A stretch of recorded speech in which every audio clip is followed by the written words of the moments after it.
শুধু একবার কাউকে পাঠান, অনেক মানুষ এসব গুনাহ করা থেকে বেঁচে যাবে। একা আছেন, আল্লাহকে স্মরণ করুন। কষ্টে আছেন, মোহাম্মদ ও আলে মুহাম্মদের উপর দরুদ পড়ুন। মন খারাপ থাকলে ইয়া হাইয়ু ইয়া কাইয়ুমও পড়ুন। টেনশনে থাকলে ইয়া রাহিমও পড়ুন। ফ্রি থাকলে মেসেজটি ফরওয়ার্ড করুন, হে আল্লাহ, আমার উপর এবং তোমার নবীর উম্মতের সকল সদস্যদের উপর তোমার রহমত বর্ষণ করো, আমিন।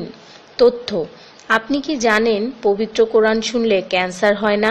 আর যদি ক্যান্সার সেল শরীরে থেকেও থাকে তাহলে তাও মারা যায়। দীর্ঘ সময় ধরে আল্লাহকে সেজদা দিলে জ্ঞান ও বুদ্ধিশক্তি বাড়ে। মাথা ব্যথার সমস্যা হয় না, চুল পড়া দূর হয়ে যায়। এই মেসেজটি ফরওয়ার্ড করতে শয়তান আপনাকে বাধা দিবে, কিন্তু আপনি এটা হতে দিবেন না। আর সব কন্ট্রাক্ট নাম্বারে সেন্ড করে দিন। কোরআন ও নবীর সুন্নত ও তার সম্মানিত সাহাবী এবং আহলে বাইতের অনুসরণ করুন। ক্যান্সার একটি ভয়ঙ্কর রোগ। অনেক মানুষ আছে যারা নিজেরাই এটাকে দাওয়াত দিয়ে নিয়ে আসে। ছোট অথচ সাধারণ কিছু পদক্ষেপ গ্রহণ করলেই এই রোগ থেকে বাঁচা যায়। বেশিরভাগ মানুষ খাবারের পরপরই পানি পান করে নেয়।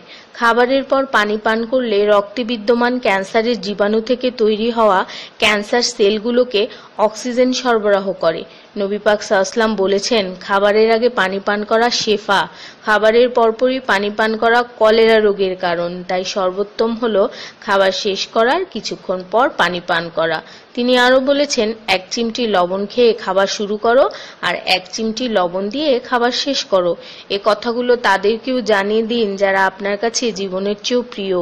যদি কোনো ব্যক্তি ঘুমানোর সময় 21 বার বিসমিল্লাহির রহমানির রহিম পড়ে, আল্লাহ তখন ফেরেশতাদেরকে হুকুম দেন এই ব্যক্তির প্রতিটি নিঃশ্বাসের বদলে নেকি লেখা হোক। আপনার মোবাইলে যত নাম্বার সেভ করা আছে তাদের সবাইকে এটা ফরওয়ার্ড করুন, আর তখন দেখবেন কত মানুষ আপনার কারণে বিসমিল্লাহ পড়ছে। শেফা আর শেফা। রোজ একটা করে আপেল, নো ডক্টর। রোজ 4টা বাদাম, নো ক্যান্সার। রোজ একটা লেবু, নো ফ্যাট। রোজ 1 glass milk, no bones problem. রোজ 12 গ্লাস পানি, নো স্কিন প্রবলেম। রোজ 4টা খেজুর, নো উইকনেস। রোজ 5 ওয়াক্ত নামাজ, নো টেনশন। রোজ কোরআন অর্থসহ তেলাওয়াত, happy and happy. So don't stop forward please.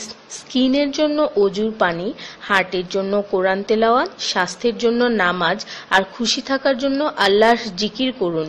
জেনে রাখবেন, ভালো কথা প্রচার করা সৎকার সমতুল্য, সাথে 30 লাখ নেকি